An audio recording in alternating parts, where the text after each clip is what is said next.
அப்பனிடம் சென்று கேள் அப்படின்னு உங்களுக்கு ஏதாவது கேட்க தோன்றினால் என்ன கேட்க தோன்றும் அப்படின்னம்னா, பிறப்பில்லா நிலையை கொடு இறைவா அப்படின்ட்டு நம்ம கேட்போம். வேற ஏதேனும் நாம் கேட்கிறோமா அப்படின்னா கிடையாது. சிவனடியார்களாக மாறிய பின்பு அவர்கள் உள்ளத்திலே அல்லது அவர்கள் சிந்தையிலே இருப்பது பிறப்பில்லா நிலை. உனது பாதத்தில் ஒரு இடம், இதை தவிர வேறு எதுவும் கேட்பதற்கு இல்லை அப்படிங்கிறது ஆணித்தனமா எல்லாத்தோட மனதிலையும் வந்துட்டு இருக்கும். இதை ஏன் சிவபெருமானிடம் சென்று கேட்கின்றோம் அப்படிங்கிறது தானே கேள்வி. இதை ஏன் சிவபெருமானிடம் யாசகமாக கேட்டு நிற்கிறோம் அப்படின்னா, நான் இதுக்கு முன்னதே சொல்லிவிட்டேன். யாரிடம் எது கிடைக்குமோ அவரிடம்தான் அதை கேட்க முடியும் அப்படிங்கறத தெளிவா இருக்கணும் இல்லையா?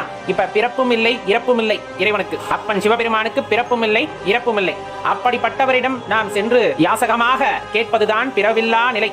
எனக்கு இந்த பிறவியே வேண்டாம், பிறப்பு இறப்பு அப்படிங்கிற அந்த சுழல்ல இருந்து என்னை மீட்டுக் கொடு இறைவா அப்படின்ட்டு கேட்க முடியும்.